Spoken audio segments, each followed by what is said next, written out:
Right, hello. It's episode 16, I think, of The World According to Ali. It's 24th of April 2016. I'm with Elia! We just have a little play in the playground, having great fun. Elia's just demonstrated that she's not scared of doing fireman's poles on her own. And that's a fear I've had to overcome recently. So yeah, proof she's better than me, as she should be. Anyway, question 1 from Peter Davey is what's better? Less reps with more weight or more reps with less weight? And that's a nice open-ended question, isn't it? As per usual with that, the what's better part of it is like context dependent a little bit on goals. But I'll answer it generally to begin with. And generally, you're strong, Elia. Generally, as long as everything else is equal, like in terms of technique, you know, safety, because those are important considerations. Everything else is equal, right? Then generally, less reps, more weight is better. Simply because more weight provides a greater stimulus, so you get better response, better adaptation, and less reps provides less wear and tear on the body. Okay? To make it a little bit more goal specific, you do need to have, if for example muscle growth is a goal, you do need to have greater volume, especially if doing it naturally. So volume is key, so you will need more repetition work there. But even then, you still need to have enough of a stimulus through the weight to cause an effect. And then of course you've got localized muscular endurance, which in theory requires more repetitions, but to be honest with you, that sort of thing might be better approached with different exercise selection. You know, picking exercises that don't have much of a, say, an eccentric part of the movement. So for example, things like pulling sleds, pushing prowlers, pulling ropes, that sort of stuff, to minimise the downtime on the recovery you'll get from doing compound movements with high repetitions, like the sort of thing you might get in a crappy body pump class, which is why you get so wiped after doing something like that. But why the people that do body pump classes don't get that much good results. Whoa! So yeah, I hope that answers that. Generally, I believe, mainly in the more weight, less reps for those reasons. So I hope that answers that. Cool. Right then, question 2 from, oh, sorry, one moment. I have to help on the fireman's pole. Hey, there we go.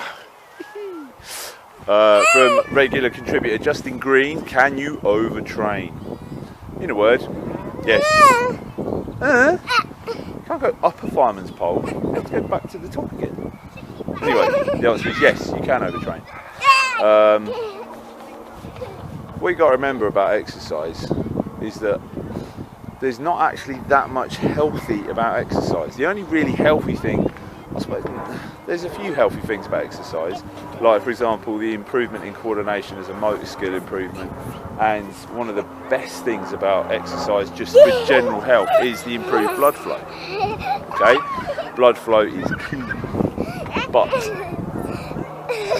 a big part of what makes training, not exercise but training, what it does is the fact that it's not good for you. It's a form of self-harm. Okay? It is supposed to be something that is negative, so it impacts the body, creates a response, which then causes adaptation. The body comes back from the training. So the training has to be harmful, negative, bad for you. So what you're looking at is you've got you know, regular doses of things that are toxic for you in order for you to bounce back and be better than you were. Oh, what was that? Are you alright? Yes. Whew. Spider girl. Ah. Anyway. Yeah.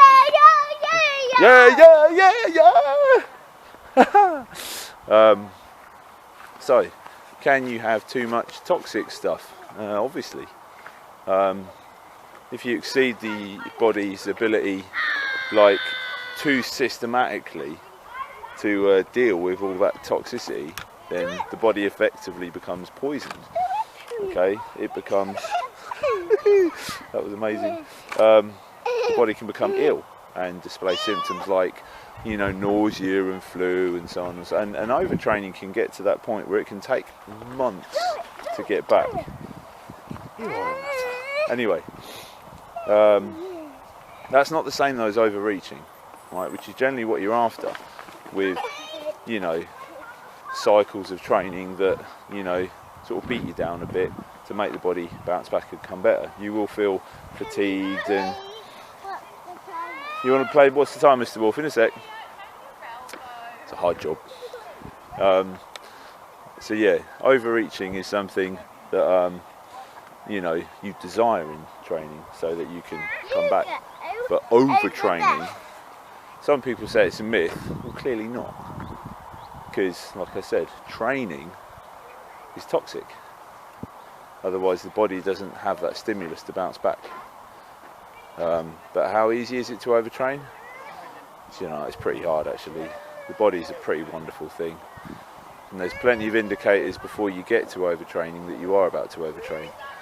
But that's a case by case, context specific thing.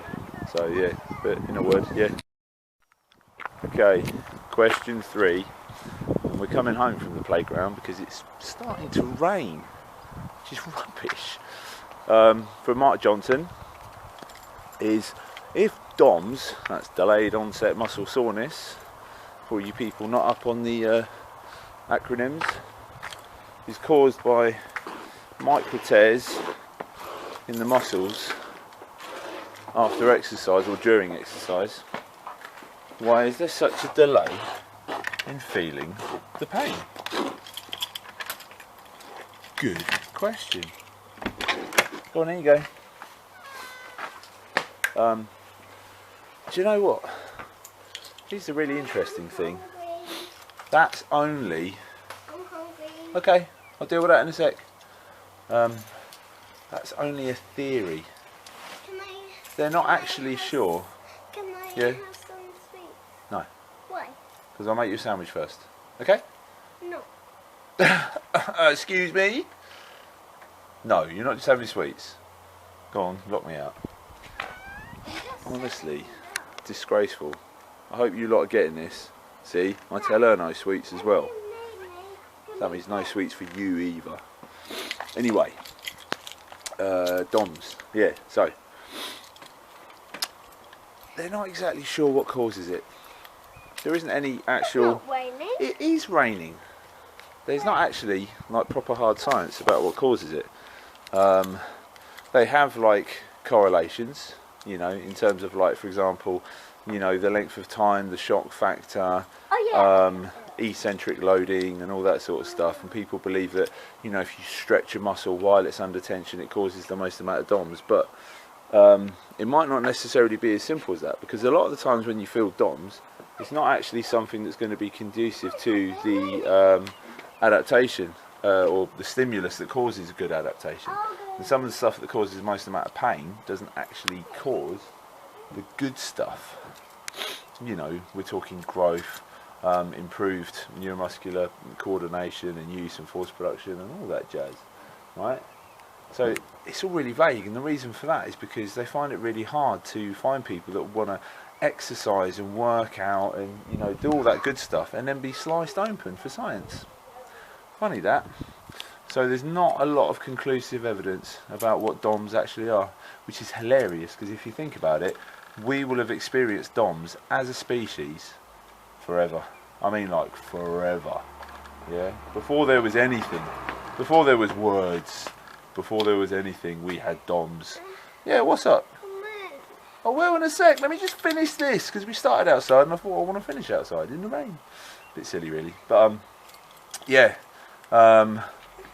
So something that basically the human race has felt since the beginning of time, or the beginning of time of the human race, and we don't actually know why, which is great, isn't it? And it's that, you know, it's democracy, it's human rights. I will! Look, if you leave me alone, I'll finish this quicker, yeah? If you leave me alone, I'll finish this quicker. You're being a numpty. I know, because I'm. Anyway, so yeah, thanks to things like boring things like human rights and democracy, you know, we can't go around holding guns at athletes, families, heads, saying right, we're going to do this for science, and so on and so forth. So some of the best advances that we made in sports science were like in the middle of last century, you know, and then dictators became really unfashionable. And look, stop it. Yeah. So really, we still don't know what causes DOMS, and there you go. It's all just like guesswork, really, which is really interesting. The most common thing that unites us all, that pain.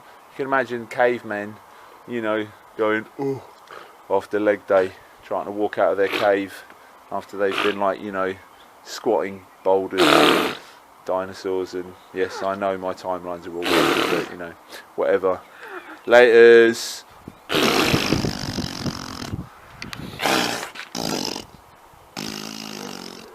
Oh, you shy now, are you?